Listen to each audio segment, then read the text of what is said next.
दोस्तों, मैं आपका अपना दोस्त जीतेश आपके अपने चैनल जीत हिस्ट्री इंडिया में आप सभी का फिर से स्वागत करता हूं। आज मैं इतिहास के एक महत्वपूर्ण टॉपिक मौर्य वंश को लेकर आया हूं, जिसके पढ़ने वाला हर व्यक्ति इस वंश के बारे में जानकारी डिटेल से चाहता है, क्योंकि इस वंश की जानकारी प्राचीन साहित्य से लेकर आधुनिक भारत के इतिहास तक चली जाती है। क्योंकि ये एक ऐसा टॉपिक है जिसके बारे में प्राचीन से पढ़ते हैं और आधुनिक भारत में भी इसके टॉपिक का जिक्र होता है, क्योंकि इस वंश के राजाओं के बारे में जिसके बारे में सारी जानकारी इसमें प्राचीन काल से लेकर आधुनिक युग तक होती है। तो एक ऐसा टॉपिक लेके आया हूँ जिसके बारे में हर व्यक्ति पढ़ना चाहता है और जिससे डिटेल जानना चाहता है। क्यों? क्योंकि इससे पहली बात है अभिलेखों के माध्यम से लोगों को संबोधित करना शुरू किया किसने? अशोक ने। और इसके धार्मिक बातें होने लगी, धर्म को लेकर चर्चा होने लग गई और लोगों को उसने धर्म की नीति के बारे में बताया। तो ये एक ऐसा टॉपिक है जिसके बारे में हर कोई व्यक्ति पढ़ना चाहता है, चाहे वो इतिहास का हो, विज्ञान का हो, कॉमर्स का हो। तो ये चीज़ें आपके लिए आईएएस के लिए, पीसीएस के लिए, सभी एग्जामों के लिए महत्वपूर्ण है। तो इस सीरीज़ का पहला वीडियो मैं आपके लिए लेकर आया हूँ, पहला पार्ट। तो आप अपने चैनल जीत हिस्ट्री इंडिया को सब्सक्राइब करें, बेल आइकन दबाएं और लाइक करना मत भूलिए। आपका बेल आइकन से मुझे मोटिवेशन मिलता है सब्सक्राइब करने से। तो आप हम शुरुआत करते हैं। आपके पहले क्वेश्चन थे, मौर्य वंश की स्थापना किसने की थी? तो मौर्य वंश की स्थापना चंद्रगुप्त मौर्य ने की थी। कब की थी? 322 ईसा पूर्व, इससे ईसा मसीह से पहले की थी। अब चलते हैं नेक्स्ट क्वेश्चन की ओर। चंद्रगुप्त मौर्य ने किसके सहयोग से नंद वंश के शासक घनानंद को पराजित किया और उसे अपना मार्गदर्शक बनाया? कौटिल्य को गुरु नहीं बनाया, गुरु के बारे में कभी चर्चा नहीं मिलती, ठीक है, अपना प्रधानमंत्री बनाया। अब देखिए, आपसे ये पूछता है चंद्रगुप्त मौर्य ने घनानंद को पराजित करने के लिए घनानंद के किस अमात्य की सहायता लेकर घनानंद को युद्ध में पराजित किया? देखो, 2-3 बार सब बात करो, किसकी? सक्टार की। एक क्वेश्चन आपसे ये भी पूछता है चंद्रगुप्त मौर्य ने नंद वंश को समाप्त करने के लिए किस राजा से सहायता प्राप्त की या कहाँ के राजा से सहायता प्राप्त की? तो ये क्वेश्चन को आप नोट करते रहिए। तो आपसे किससे सहायता है? कश्मीर के राजा प्रवर्तक की सहायता से लेकर चंद्रगुप्त मौर्य ने सक्टार, चाणक्य जिसे हम कौटिल्य कहते हैं, इन तीनों की मदद से नंद वंश को समाप्त किया। और नंद वंश कहते हैं कूट शासक था घनानंद, कहते हैं महापद्म नंद जो था नंद वंश का संस्थापक, वो एक व्यक्ति अच्छा था, लेकिन घनानंद कहते हैं कूट शासक था जो जनता पर अत्याचार करता था, जिसने आपने सुना भी होगा, कर्नाटकों में भी देखा होगा प्रोग्राम में कि उसने चाणक्य का अपमान किया। उसका बदला इन्होंने चंद्रगुप्त मौर्य को शासक बना के लिया था। तो समझ में आ गया। आप चलते हैं नेक्स्ट क्वेश्चन पर। विशाखादत्त की रचना मुद्राराक्षस में चंद्रगुप्त मौर्य को किस कुल का बताया है? किस कुल का बताया है? निम्न कुल का बताया है। अब आपको पूछा मुद्राराक्षस का टीकाकार था, एक कौन था? ढूंढीराज। आपसे पूछा मुद्राराक्षस के टीकाकार कौन थे? ढूंढीराज, ठीक है। एक क्वेश्चन ये हो गया। आपसे ये पूछा था चाणक्य ने चंद्रगुप्त मौर्य की शिक्षा दीक्षा किस विश्वविद्यालय में कराई? तो किस विद्यालय में कराई थी? तक्षशिला विश्वविद्यालय में, जो पाकिस्तान में। अब इसके खंडर बचे हैं। अब आपसे देखो क्वेश्चन है, विश्व का प्रथम विश्वविद्यालय कौन सा था? तो विश्व का प्रथम विश्वविद्यालय तक्षशिला विश्वविद्यालय था। क्वेश्चन आपको ध्यान रखना है, विश्व का प्रथम विश्वविद्यालय कौन सा था? तो विश्व का प्रथम विश्वविद्यालय कौन सा था? तक्षशिला विश्वविद्यालय। लेकिन अब इसमें खंडन नहीं बचे, तो भारत का प्रथम विश्वविद्यालय किसको मानते हैं? नालंदा विश्वविद्यालय को मानते हैं, जो आज बिहार में है और ये पाकिस्तान में। तो अगर वैसे वैसे पाकिस्तान में उठा दिए हैं तो भारत का प्रथम विश्वविद्यालय किसे मानेंगे? नालंदा विश्वविद्यालय भारत का प्रथम विश्वविद्यालय, भारत का प्रॉपर भारत का विश्वविद्यालय है, ठीक है। ये आपको पूरे विश्व का प्रथम विश्वविद्यालय नालंदा तक्षशिला विश्वविद्यालय, भारत का प्रथम विश्वविद्यालय पूर्ण रूप से जिसके खंडर के अस्तित्व बचा है, वो कौन सा है? आपका नालंदा विश्वविद्यालय, जिसकी स्थापना किसने की थी? कुमारगुप्त प्रथम ने की थी। कुमारगुप्त प्रथम कौन था? चंद्रगुप्त का पुत्र था, जिसने नालंदा विश्वविद्यालय की स्थापना की थी, ठीक है। क्वेश्चन देखो कनेक्ट होते रहते हैं, हमें हर क्वेश्चन के बारे में जानकारी चाहिए। तो हर क्वेश्चन को आपको एक क्वेश्चन से दूसरे क्वेश्चन में अटैच करना है, मतलब कोऑर्डिनेट बनाना है। तो कोऑर्डिनेट बनाओगे तो याद होती रहती हैं चीज़ें। तो कोई दिक्कत हो तो आप मुझे कमेंट में बता सकते हैं। अब चलते हैं नेक्स्ट प्रश्न की ओर। किस पुराण में चंद्रगुप्त मौर्य को निम्न कुल का बताया है? किस पुराण में? विष्णु पुराण में। अब आपको पता है, आपसे ये पूछता है विष्णु पुराण के टीकाकार कौन थे? क्वेश्चन आपसे कैसे ही पूछता है। तो विष्णु पुराण के टीकाकार कौन थे? श्रीधर स्वामी। एक देखो, विष्णु पुराण के टीकाकार कौन थे? श्रीधर स्वामी। और मुद्राराक्षस के टीकाकार ढूंढीराज। तो मुद्राराक्षस और विष्णु पुराण में दोनों में चंद्रगुप्त मौर्य को निम्न कुल का बताया है। आप सुनिए, आपसे पूछा था बौद्ध ग्रंथ एवं मुद्राराक्षस में चंद्रगुप्त मौर्य के लिए किस शब्द का प्रयोग हुआ है? क्वेश्चन यहाँ से पूछता है। तो किस शब्द का प्रयोग हुआ है? प्रिय दर्शन शब्द का प्रयोग हुआ है। इस क्वेश्चन इससे पूछता है, या बौद्ध ग्रंथों में अलग से दे, बौद्ध ग्रंथों में चंद्रगुप्त मौर्य के लिए किस शब्द का प्रयोग किया है, प्रियदर्शन शब्द का प्रयोग किया है। या ऐसे पूछता है, चंद्रगुप्त मौर्य के मुद्रा चश्मा चंद्रगुप्त मौर्य को किस के लिए किस शब्द का प्रयोग है, प्रियदर्शन। तो दोनों क्वेश्चन को आप कोऑर्डिनेट करके याद कर लीजिए। अब हम चलेंगे नेक्स्ट क्वेश्चन पर और देखते हैं कौन सा क्वेश्चन क्या है। सर्वप्रथम किसने मौर्यों का राजवंशी चिन्ह मौजूद बताया था? तो किसने? ग्रुइनवेडेल ने मौर्य वंश का राजकीय चिन्ह मयूर बताया था, और गुप्तों का था वरुण। तो दोनों का अलग अलग है, लेकिन दोनों को याद रखिए। अब हम चलेंगे नेक्स्ट प्रश्न की ओर। किस ग्रंथ में चंद्रगुप्त मौर्य को मुरार नामक महिला से उत्पन्न पुत्र बताया? किस ग्रंथ में? ढूंढीराज एवं सीधर द्वारा। आप देखो कहाँ पे क्वेश्चन आ रहा है। तो ढूंढीराज ने किस पर टीका लिखा था? आपको मतलब मुद्रा चश्मे। और सीधर स्वामी ने किस पर टीका लिखा था? विष्णु पुराण में। तो आपको कहाँ से क्वेश्चन पूछेगा, इस प्रकार क्वेश्चन पूछ लेता है। तो दोनों को याद रखिए। अब हम चलेंगे नेक्स्ट प्रश्न की ओर। अर्थशास्त्र नामक ग्रंथ के लेखक कौन थे? तो अर्थशास्त्र नामक ग्रंथ के लेखक कौन है? कौटिल्य। आपसे पूछा अर्थशास्त्र में कुल कितने अधिकरण हैं? अर्थशास्त्र में कुल 15 अधिकरण हैं। आप पूछा अर्थशास्त्र में कुल कितने अध्याय हैं? अर्थशास्त्र में कुल 141 अध्याय हैं। दूसरा क्वेश्चन, अब अर्थशास्त्र में कुल कितने प्रकरण हैं? अर्थशास्त्र में 180 प्रकरण हैं। अगली बात, अर्थशास्त्र में कितने श्लोक हैं? तो अर्थशास्त्र में 6000 श्लोक हैं। अर्थशास्त्र किस भाषा में लिखा गया है? अर्थशास्त्र संस्कृत भाषा में लिखा गया एक महत्वपूर्ण ग्रंथ है। ठीक है। अर्थशास्त्र राजनीतिक ग्रंथ नहीं है, आपको याद रखना। अर्थशास्त्र राजनीतिक ग्रंथ नहीं है, इकोनॉमिक्स ग्रंथ है। ठीक है। अब आपसे पूछा अर्थशास्त्र किस में लिखा है? गद्य और पद किस में लिखा है? दोनों में से। तो आपको पूछना है अर्थशास्त्र गद्य और पद दोनों का मिश्रण है, मतलब गद्य और पद दोनों में लिखा गया है। तो एक क्वेश्चन में कितने क्वेश्चन छुपे होते हैं? हम क्या सोचते हैं, एक क्वेश्चन को देखा हमने उसी को याद किया। तो आपको उससे क्वेश्चनों को क्वेश्चन बनाने हैं, और ये चीज़ आपको सीखनी है बेटा। तो सीखिए और समझिए। अब चलेंगे नेक्स्ट प्रश्न की ओर, देखते हैं प्रश्न क्या कह रहा है। किसने सर्वप्रथम कौटिल्य के अर्थशास्त्र की पांडुलिपियों को प्रतिपादित किया था? आर शर्मा शास्त्री ने। आर शर्मा शास्त्री ने कब किया था? 1909 ईस्वी में इसका प्रकाशन किया। ठीक है। और 1915 ईस्वी में अंग्रेजी भाषा में इसका अनुवाद किया गया। यहाँ तो कोई डाउट। अब चलते हैं हम अब नेक्स्ट क्वेश्चन की ओर और देखते हैं क्वेश्चन क्या कहता है। कौटिल्य के कई नामों का उल्लेख कहाँ मिलता है? तो कौटिल्य के कई नामों का उल्लेख अभिधम चिंतामणि में मिलता है। कितने नामों का उल्लेख मिलता है? 8 नामों का उल्लेख मिलता है। अब आपसे पूछो अभिधम चिंतामणि के लेखक कौन है? सोमेश्वर तृतीय, जो चालुक्य शासक थे। अब आपसे पूछो चिंतामणि के लेखक कौन? रामचंद्र शुक्ल थे। ठीक है। अभिधम चिंतामणि के लेखक सोमेश्वर तृतीय। ठीक है। और चिंतामणि लेकर रामचंद्र शुक्ल थे। और इसमें कौटिल्य के कौन कौन से नामों का उल्लेख किया है वो आप सुन लीजिए और नोट करते। अजय, अंशुल, अंशु 3 हो गए, अंगुल 4, वात्स्यायन 5, कात्यायन, चाणक्य, विष्णुगुप्त नामक नामों का उल्लेख किया है। और कितने नाम हो गए इनके? आपने क्वेश्चन कर लेना। अजय, अंशुल, अंशु, अंगुल, वात्स्यायन, कात्यायन, चाणक्य, विष्णुगुप्त नामक इसके 8 नाम हैं। किसके 8 नामों का उल्लेख किया है? कौटिल्य के 8 नामों का। तो इसमें से आपसे पूछ लेगा कि इनमें से कौन सा नाम कौटिल्य का नहीं है। इस प्रकार से आपसे क्वेश्चन पूछ लगता है। अब आप एक क्वेश्चन और नोट कर लीजिए। कौटिल्य को पुराणों में क्या कहा गया है? किसको? कौटिल्य को पुराणों में क्या कहा है? द्विजर्ष कब कहा गया है? द्विजर्षभ कहा गया है। किसको? कौटिल्य को पुराणों में कहा गया है। जैसे पुराणों में चंद्रगुप्त मौर्य को क्या कहा था? निम्न कुल का बताया गया है। और निम्न किस पुराण में? विष्णु पुराण में। तो ऐसे ही पुराणों में कौटिल्य को बताया गया है। अभिधम चिंतामणि कौटिल्य के कई नामों का उल्लेख मिलता है। तो कम से कम 5-6 नाम तो याद कर लीजिए। अब चलते हैं नेक्स्ट क्वेश्चन की ओर, देखते हैं। सेल्यूकस निकेटर ने चंद्रगुप्त मौर्य के दरबार में कौन सा राजदूत भेजा था? कौन सा राजदूत भेजा था? मैगस्थनी भेजा था। क्योंकि सेल्यूकस निकेटर और चंद्रगुप्त मौर्य के बीच वैवाहिक संबंध स्थापित हुए। सेल्यूकस निकेटर अपनी पुत्री हेलेना का विवाह चंद्रगुप्त मौर्य से किया था। ठीक है। अब मैगस्थनी चंद्रगुप्त मौर्य के दरबार में कितनी वर्ष रहा था? ये क्वेश्चन पूछ लेता है। तो कितनी वर्ष रहा था? 7 वर्ष रहा था। अब चलते हैं नेक्स्ट प्रश्न की ओर, देखते हैं। मैगस्थनी ने भारत का आकार कैसा बताया? तो मैगस्थनी ने भारत का आकार समचतुर्भुज बताया है। अब चलते हैं नेक्स्ट क्वेश्चन की ओर, देखते हैं। इंडिया का नाम पुस्तक के लिए कौन थे? इंडिया का नाम पुस्तक के लिए कौन थे? मैगस्थनी। इंडिया का आपसे पूछता है इंडिया का नाम पुस्तक किस भाषा में लिखी थी?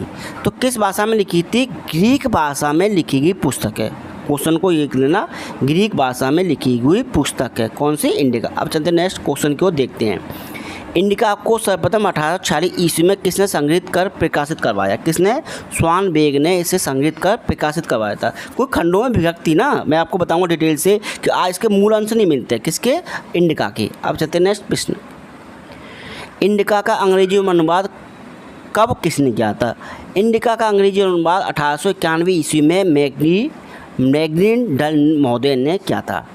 किसने? मैगडल महोदय ने इसका अंग्रेजी में अनुवाद किया था, क्योंकि इसके जो खंडर बचे नहीं हैं, क्योंकि मैगडल द्वारा लिखी इंडिका पुस्तक है जो लुप्त हो चुकी है, वास्तव से लुप्त हो चुकी है, किंतु इसके कुछ अंश यूनानी, ग्रीक और रोमन लेखकों की कृतियों में बचे हुए हैं। अब आपसे पूछता है किसके लेखक की कृति में इंडिका के अंश मिलते हैं, तो लेखकों के नाम याद रख लीजिए।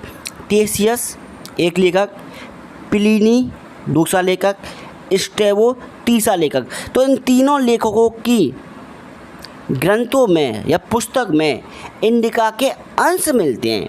उन्हीं के आधार पर इंडिका को एक पुस्तक माना गया है, ग्रंथ माना गया। वास्तु रूप से इंडिका प्रेजेंट में नहीं है, तो इन्हीं में है। अब चलते हैं नेक्स्ट प्रश्न को, अब देखते हैं क्या है।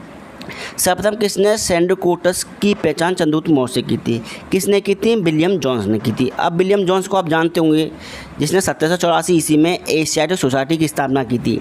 आ गया 1784 में एशियाटिक सोसाइटी की स्थापना की थी। कहाँ की थी? कलकत्ता में की थी।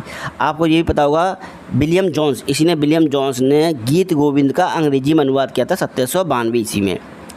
अब आपको ये भी पता होगा गीत गोविंद के लिए कौन थे? जयदेव। किसके दरबार में रहते थे? लक्ष्मण सेन। लक्ष्मण सेन किस वंश का था? सेन वंश का। और गीत गोविंद किस भाषा में लिखी गई पुस्तक है? तो संस्कृत भाषा में। कोऑर्डिनेट बनना है कि नहीं बनना? आपने देखा होगा एक क्वेश्चन कि खाली सैंडकोटस की पहचान किसने? चंद्रगुप्त मौर्य। किसने? विलियम जोन्स ने। विलियम जोन्स ने क्या एशियाटिक सोसाइटी की स्थापना की 1784 में। एशियाटिक सोसाइटी कहाँ की थी? कलकत्ता में। अब विलियम जोन्स ने गीत गोविंद का अंग्रेजी में किया 1792 ईस्वी में। गीत गोविंद के लेखक कौन थे? जयदेव। जयदेव ने गीत गोविंद पुस्तक किस भाषा में लिखी है? संस्कृत भाषा में लिखी है। जयदेव किसके दरबार में रहते थे? लक्ष्मण सेन की में। लक्ष्मण सेन वो व्यक्ति है जिसको बख्तियार खिलजी ने जब बंगाल पर आक्रमण किया था, जो अपनी राजधानी छोड़कर भाग गया था। और कम से कम 13-14 20 लोग थे बख्तियार खिलजी सामने, लेकिन उनकी फौज को देखते हुए घबरा के भाग गया, किसी ने गलत सूचना दे दी। तो आप लक्ष्मण सेन सेन वंश का अंतिम शासक था, और सेन वंश की स्थापना किसने? सामंत सेन नामक व्यक्ति ने की थी। तो सारे क्वेश्चनों को आपको इस प्रकार से कोऑर्डिनेट करना है कि इतिहास सब्जेक्ट आपको ऐसा लगे कि हमें याद हो रहा है। इतिहास से जितना डरोगे उतना ही डराता है, और इतिहास से जितना प्रेम करोगे, लगाव करोगे और कोऑर्डिनेट बनाओगे क्वेश्चनों को, उतने ही हमें जल्दी इतिहास याद होते हैं। तो क्वेश्चनों को कोऑर्डिनेट करना सीखिए बेटा। अब चलते हैं नेक्स्ट प्रश्न की ओर। किस यात्री ने चंद्रगुप्त मौर्य को सैंडकोटस कहा है? किस यात्री ने कहा है? स्ट्रैबो, मेगास्थनीज एवं जस्टिन नामक व्यक्तियों ने इसको कहा है। अब देखिए, यहाँ तक समझ में आ गया। अब एक बात है, चंद्रगुप्त मौर्य को एंटोकोटस, सैंटोकोटस हो गया, अब मैं बोल रहा हूँ एंटोकोटस किसने कहा है? किसने कहा है? एरियन एवं प्लूटार्क ने। सैंटोकोटस तो स्ट्रैबो, मेगास्थनीज एवं जस्टिन ने कहा है, और एंटोकोटस किसने कहा है? एरियन एवं प्लूटार्क ने कहा है।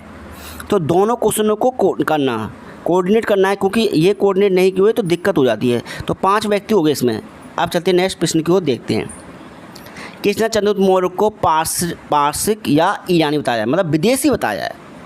भारत का नहीं बताया, विदेशी बताया। किसने बताया है? स्पूनर नामक इतिहासकार ने चंद्रगुप्त मौर्य को ईरानी बताया। अब हम चलेंगे नेक्स्ट प्रश्न को, देखते हैं किसके अनुसार युवा अवस्था में चंद्रगुप्त मौर्य सिकंदर से मिला था? किसके अनुसार? प्लूटार्क के अनुसार। मतलब किसने ये देखो किसके माध्यम से, कैसे? किसने कहा कि चंद्रगुप्त मौर्य नंदों के विरुद्ध सहायता के उद्देश्य से सिकंदर से मिला था? उद्देश्य से मिला था, किसे? नंदों से सहायता के लिए, नंदों की विरुद्ध सहायता से। तो किसने कहा? प्लूटार्क ने कहा। और प्लूटार्क ने कहा सिकंदर युवा अवस्था में चंद्रगुप्त मौर्य सिकंदर से मिला था। ये क्वेश्चन आपसे वहाँ से पूछता है कि चंद्रगुप्त मौर्य नंदों के विरुद्ध सहायता के उद्देश्य से सिकंदर से मिला था। किसने कहा है? प्लूटार्क ने। तो दोनों क्वेश्चनों को कोऑर्डिनेट करिए, समझ में आ जाएगा। कोई डाउट हो मुझे कमेंट बताइए। अब चलते हैं नेक्स्ट क्वेश्चन को, देखते हैं किसने चंद्रगुप्त मौर्य की सेना को डाकू गिरोह बताया? किसने डाकू गिरोह? जस्टिन ने चंद्रगुप्त मौर्य की सेना को डाकुओं का गिरोह बताया है।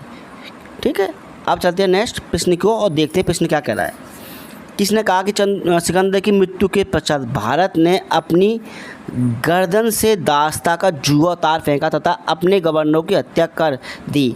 इस स्वतंत्रता का जन्मदाता चंद्रगुप्त मौर्य है कि जनता ने उनके गवर्नर की हत्या कर दी जाए, सेल्यूकस निकेटर को छोड़ दिया कि गवर्नर को किसने कहा? जस्टिस ने।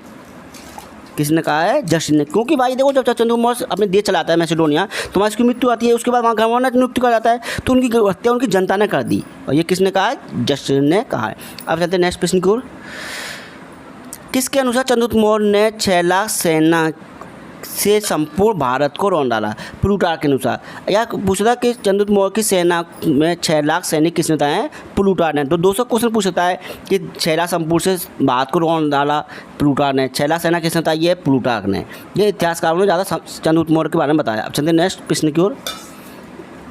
चंद्रगुप्त मौर्य ने दक्षिण भारत के मोहर जाति को पराजित करने के लिए किन जातियों का सहयोग लिया?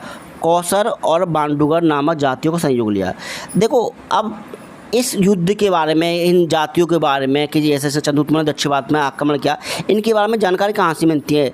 तो दक्षिण ग्रंथ अहनारू ग्रंथ में उल्लेख मिलता है कि चंद्रगुप्त मौर्य ने एक विशाल सेना लेकर दक्षिण क्षेत्र में राजा मौहर पर आक्रमण किया और उसे पराजित किया। तो अहनारू ग्रंथ से इसकी जानकारी मिलती है, दक्षिण भारत के आक्रमण की। अब चलते हैं नेक्स्ट प्रश्न की ओर, देखते हैं प्रश्न क्या कहता है। चंद्रगुप्त मौर्य और सेल्यूकस निकेटर के मध्य हुई युद्ध का उल्लेख किसने किया? एपियानस ने। चंद्रगुप्त मौर्य और सेल्यूकस निकेटर के मध्य 305 ईसा पूर्व युद्ध हुआ था, जिस युद्ध में चंद्रगुप्त मौर्य विजयी हुआ, सेल्यूकस निकेटर पराजित हुआ, और पराजित होने के बाद अपनी पुत्री हेलेना का विवाह चंद्रगुप्त मौर्य से कर दिया, और संधि सहित 4 प्रांत उसे दहेज के रूप में दिए। मैं बताऊंगा कौन कौन से। अब चलते हैं नेक्स्ट प्रश्न पर। किसके अनुसार चंद्रगुप्त मौर्य सेल्यूकस निकेटर ने चंद्रगुप्त मौर्य को 4 प्रांत हेरात, कंदार, मकरान, काबुल दहेज में दिए? अब आपने आगे क्वेश्चन था, मैंने बताया था 4 प्रांत दिए थे। कौन कौन से दिए? हेरात, कंदार, मकरान और काबुल प्रांत दिए। किसने कहा? टोन और स्टेवोना कहा है। ठीक है। अब आपसे इनके ग्रीक नाम पूछ लेगा यूनानी ने। हेरात का यूनानी नाम आपसे पूछ लेगा, तो क्या है? हेरात का यूनानी नाम आपको पता होना चाहिए, एरिया। ठीक है। कंदार का यूनानी नाम अराकोसिया, मकरान का जेरोसिया। कैसे? मकरान का जेरोसिया। और काबुल का यूनानी नाम है, 5 नाम, पेनिसिडाई। तो ये इनके नाम है, किनके? हेरात, काबुल, कंदार, मकरान, चारों प्रांतों के यूनानी नाम है। अब आपने देखा होगा कि सेल्यूकस निकेटर चंद्रगुप्त मौर्य को 4 प्रांत दिए, और चंद्रगुप्त मौर्य ने सेल्यूकस निकेटर को 500 हाथी उपहार स्वरूप दिए थे। ये भी आपको सुना, 500 हाथी उपहार स्वरूप दिए। अब चलते हैं नेक्स्ट प्रश्न की ओर। किसके अनुसार चंद्रगुप्त मौर्य और सेल्यूकस निकेटर की पुत्री हेलेना के बीच विवाह का उल्लेख किया है या किसमें मिलता है? तो भविष्य पुराण ने इसका उल्लेख मिलता है, स्टेबो, एपियानस और B.A. स्मिथ। इन चारों व्यक्तियों ने चंद्रगुप्त मौर्य और सेल्यूकस निकेटर की पुत्री हेलेना के विवाह का उल्लेख किया है। अब हम चलेंगे नेक्स्ट क्वेश्चन की ओर और देखते हैं किस अभिलेख में चंद्रगुप्त मौर्य की बंगाल विजय का उल्लेख मिलता है? तो किस अभिलेख में मिलता है? महास्थान अभिलेख में चंद्रगुप्त मौर्य की विजय का उल्लेख मिलता है। किस विजय का उल्लेख मिलता है? दक्षिण भारत की विजय का उल्लेख मिलता है। अब सुनिए, महास्थान अभिलेख में पूछ लेगा मौर्य वंश की किस मुद्रा का उल्लेख मिलता है। क्वेश्चन अलग से पूछा, किस मुद्रा को उल्लेख? काकड़ी या काकनी नामक मुद्रा का उल्लेख महास्थान अभिलेख में मिलता है। ठीक है, दोनों क्वेश्चन को समझ लिए। अब चलते हैं नेक्स्ट प्रश्न की ओर। किन अभिलेखों से ज्ञात होता है कि चंद्रगुप्त मौर्य ने अकाल से निपटने के लिए अन्नागार की स्थापना की थी? तो महास्थान और सौगरा अभिलेख से दुर्भिक्ष की जानकारी मिलती है या अकाल की जानकारी मिलती है। अब चलते हैं नेक्स्ट प्रश्न की ओर। किसने चंद्रगुप्त मौर्य को क्रूर तानाशाह माना है, जिसके राज्य में नागरिकों की स्वतंत्रता का अपहरण हो गया? कि B.A. स्मिथ ने माना है कि जिसके नागरिकों की स्वतंत्रता छीन हो गई या नष्ट हो गई। अब चलेंगे हम नेक्स्ट प्रश्न की ओर। भारतीयों द्वारा कपड़े पे लेख लिखने का उल्लेख किसने किया? नियार्कस ने किया। नियार्कस कौन था? आपको पता हो, सिकंदर का सेनापति, जल सेनापति था नियार्कस। तो इसने बात का उल्लेख किया है कपड़े पर लेख लिखने का। अब चलते हैं नेक्स्ट प्रश्न की ओर, देखते हैं चंद्रगुप्त मौर्य की राजसभा का उल्लेख कहाँ मिलता है? चंद्रगुप्त मौर्य की राजसभा का उल्लेख पतंजलि के महाभाष्य में मिलता है। पतंजलि के महाभाष्य, जिसमें योग के बारे में जानकारी मिलती है। अब हम चलते हैं नेक्स्ट क्वेश्चन की ओर, देखते हैं क्वेश्चन क्या कहता है। चंद्रगुप्त मौर्य के समय सौराष्ट्र के किस गवर्नर ने सुदर्शन झील का पुनर्निर्माण कहा था? किसने किस समय? चंद्रगुप्त मौर्य, पुष्यगुप्त ने कहा था। अब सुनिए, 4 व्यक्तियों के नाम याद रखना जिसने सुदर्शन झील में पुनर्निर्माण और निर्माण करवाया था। चंद्रगुप्त मौर्य के समय कौन था? पुष्यगुप्त। इसके बाद अशोक ने के समय सुदर्शन झील का पुनर्निर्माण करवाया गया था। उस समय सौराष्ट्र का गवर्नर कौन था? तुशाक। उसके बाद शासक रुद्रदामन के समय सुबिसाक सौराष्ट्र का गवर्नर था, जिसकी देखरेख में टूटे बांध का निर्माण बिना बेगार के किया गया। 3 व्यक्ति हो गए। चौथा, स्कंदगुप्त के समय सौराष्ट्र का गवर्नर प्रदत्त था, लेकिन चक्रपालित द्वारा स्कंदगुप्त के समय इस बांध का पुनर्निर्माण करवाया गया। तो सुदर्शन झील पर निर्मित बांध में किन किन व्यक्तियों का योगदान है? तो 4 व्यक्ति कौन कौन से हैं? चंद्रगुप्त मौर्य पहला, अशोक दूसरा मौर्य वंश का, तीसरा शक शासक रुद्रदामन, चौथा स्कंदगुप्त। और 4 व्यक्तियों के गवर्नर याद रखना क्रम से पुष्यगुप्त, तुशाक, सुबिसाक और प्रदत्त, ये 4 गवर्नर थे इसके समय। 4 राजाओं के समय 4 व्यक्ति गवर्नर थे। कहाँ के गवर्नर थे? सौराष्ट्र के। और चंद्रगुप्त मौर्य ने अकाल से निपटने के लिए सुदर्शन झील पर एक बांध का निर्माण करवाया था, लेकिन बांध के बाद में उसमें अशोक ने उसमें पुनर्निर्माण थोड़ा सा करवा दिया, फिर उसमें थोड़ा टूट फूट गया, तो बिना बेगार के इस रुद्रदामन ने उसका पुनर्निर्माण करवा दिया। बिना बेगार के यह आता है सुदर्शन झील का बिना बेगार किए ये पुनर्निर्माण किसने कहा था? तो रुद्रदामन ने। और रुद्रदामन के समय सौराष्ट्र का गवर्नर कौन था? आपको याद रखना है, सुबिसाक। ठीक है। अब स्कंदगुप्त के समय जो गुप्त वंश का राजा था, इसके समय सौराष्ट्र का गवर्नर कौन था? प्रदत्त था। लेकिन इसका निर्माण, इसका पुनर्निर्माण किसका? सुदर्शन झील का पुनर्निर्माण जिसका बांध था, किसने करवाया? चक्रपालित के द्वारा करवाया गया था। तो इस प्रकार 4 गवर्नर, इसमें से पूछ लेगा कि इनमें से कौन सा व्यक्ति सुदर्शन झील के निर्माण में किस व्यक्ति का योगदान नहीं था। तो आपको पता होना चाहिए इन 4 व्यक्तियों का सुदर्शन झील में योगदान था। तो इस क्वेश्चन को आप नोट कर लीजिए, वो कहीं से भी क्वेश्चन पूछ लेता है। जैसे आपको चंद्रगुप्त मौर्य के समय कोई व्यक्ति रुद्रदामन द्वितीय दे दे, रुद्रदामन तृतीय दे दे, तो रुद्रदामन प्रथम को याद रखना है। इसी ने एक जूनागढ़ अभिलेख लिखवाया था रुद्रदामन ने। आप ये भी सुन लीजिए, रुद्रदामन ने एक जूनागढ़ अभिलेख लिखवाया था, और जिस जूनागढ़ अभिलेख में चंद्रगुप्त मौर्य और अशोक का उल्लेख मिलता है। तो किस अभिलेख में? जूनागढ़ अभिलेख में अशोक और चंद्रगुप्त मौर्य का उल्लेख मिलता है। अब चलते हैं नेक्स्ट प्रश्न की ओर, देखते हैं प्रश्न। किसके अनुसार चंद्रगुप्त मौर्य ने अपने अंतिम दिनों में जैन धर्म स्वीकार कर लिया? परिशिष्ट पर्व के अनुसार। परिशिष्ट पर्व कौन सा था? जैन ग्रंथ था, जिसके अनुसार चंद्रगुप्त मौर्य ने अपने अंतिम समय में जैन धर्म स्वीकार कर लिया। अब चलते हैं नेक्स्ट प्रश्न की ओर। चंद्रगुप्त मौर्य को जैन धर्म में किसने दीक्षित किया? तो किसने दीक्षित किया था? वृद्धभाऊ नामक व्यक्ति ने किया था। ठीक है। आप सुनिए, आपसे पूछा चंद्रगुप्त मौर्य ने अपने प्राण किस विधि से त्यागे? तो सल्लेखना विधि से त्यागे, मतलब उपवास के द्वारा त्यागे। और कब त्यागे? 298 ईसा पूर्व में त्यागे। कहाँ त्यागे थे? श्रवणबेल गोला पर, जो कहाँ पर है? मैसूर में। कहाँ पर है? चंद्रगिरी की पहाड़ियों पर। और किस राज्य में? कर्नाटक पर। अब आप सुनिए कि 2015 में राजस्थान सरकार ने सल्लेखना विधि पर पूर्ण रूप से रोक लगा दी कि व्यक्ति कोई सल्लेखना विधि के द्वारा अपने प्राण नहीं त्यागेगा, क्योंकि हर व्यक्ति जेएनयू में हर व्यक्ति कोई प्राण त्यागता था। तो कई राजाओं ने अपने प्राण त्यागे हैं सल्लेखना विधि से। तो यहाँ तक कोई डाउट हो तो मुझे कमेंट में बताइए, व्हाट्सअप करिए, कॉल करिए। जय हिंद, वंदे मातरम।